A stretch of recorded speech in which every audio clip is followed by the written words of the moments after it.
Hi guys, Olive here. Here today to review Friends, Lovers, and the Big Terrible Thing by Matthew Perry. This book was published in 2022 by Flatiron Books, which is an imprint of Macmillan. The hardcover comes in at 272 pages. However, I listened to the audiobook edition, narrated by the author himself, that I accessed through my library. This is a memoir written by the actor who is probably best known for playing Chandler Bing on one of the most popular, one of the most successful sitcoms of all time, Friends.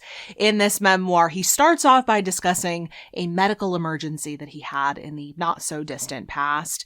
This medical issue was caused mainly because of his long-standing issues with addiction, which is a topic that he discusses at length throughout this memoir.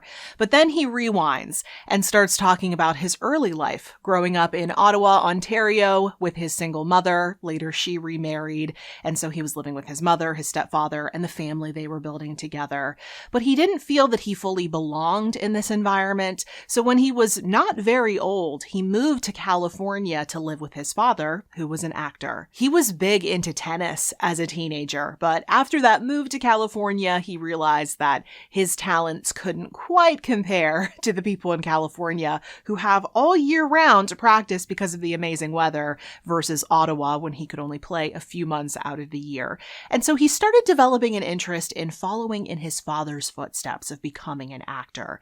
He talks about how he lucked into a small role in a movie starring River Phoenix. He speaks so positively about that experience. It was obviously such a wonderful time in his life. And after that, he knew he wanted to continue being an actor. He worked sporadically over the years before just barely getting an audition for a TV show called Friends Like Us, which later on just became Friends. It's very odd to think that Matthew Perry very nearly wasn't Chandler Bing, especially because he himself knew right from the start that he was perfect to play Chandler. The two of them were already so similar.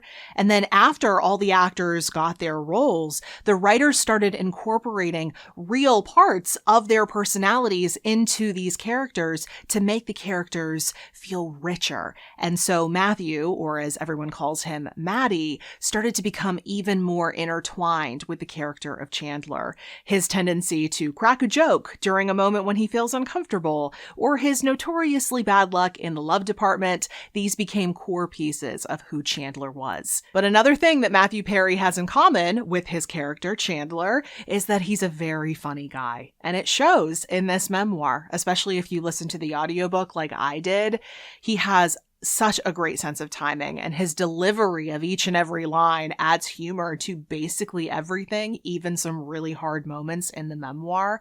But it's interesting as you progress through the book, because he talks at length about the ways in which he uses humor to mask his insecurity. He's gone through a lot of therapy during this process of dealing with the addiction issues, so he has a great amount of self-awareness, and he knows, this is something that he talks about a lot, he knows that he uses humor to make himself feel good enough to be in the room, basically to bolster himself up.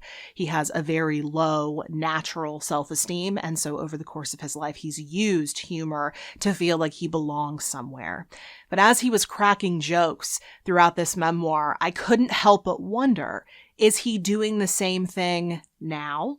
Is he using humor? Is he cracking jokes at every turn because he feels some sort of insecurity about the vulnerability required to write this memoir? If that was the case, I don't think he should have worried, because this is a very strong memoir.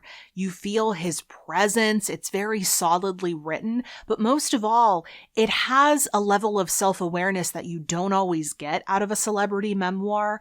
Matthew Perry isn't trying to be anyone other than himself, and he's also not attempting to sugarcoat any of his experiences, especially the ones that deal with addiction. Those issues make up the big terrible thing in this book's title. The big terrible thing is addiction, and Matthew Perry's issues with it began extremely early on in his life. It was so sad to find out about that.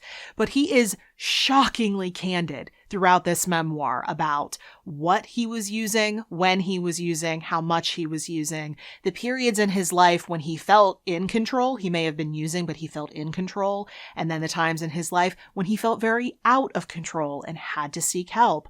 The times that his addiction was affecting his career, during times that he was able to hold it all together. His addiction story is more intense than anything I have previously heard. Now, granted, my own personal knowledge in that arena is rather lacking, so I am sure there are lots of people out there who have comparable stories or who even went through worse things, and certainly most people in the world do not have the financial means to enter treatment centers or seek therapy in the way that Matthew Perry definitely has.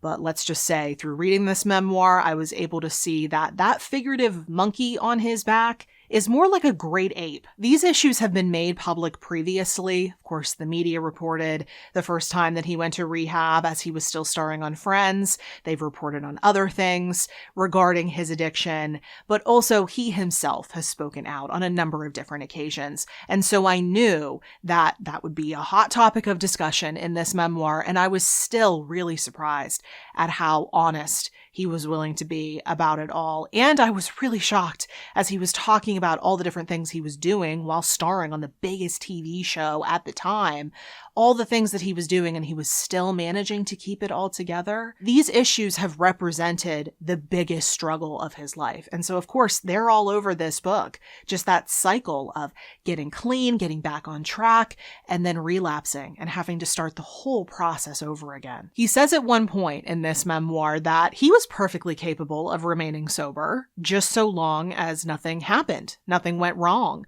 that caused him to turn to drinking or drugs as an escape or as a coping mechanism.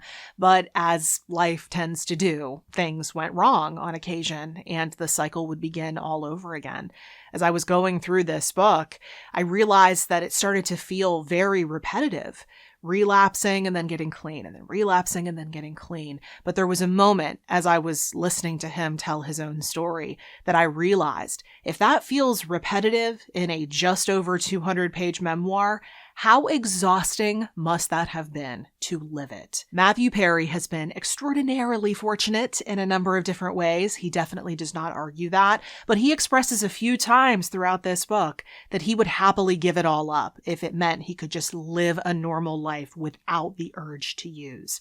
He craved fame so ferociously in his younger years, but as he says, sometimes it takes all of your dreams coming true to realize you have the wrong dreams. When we leave Matthew Perry at the end of this memoir, he's doing about as good as you could expect after years of having done very serious damage to his body, the ramifications of which you will learn all about as you read this book.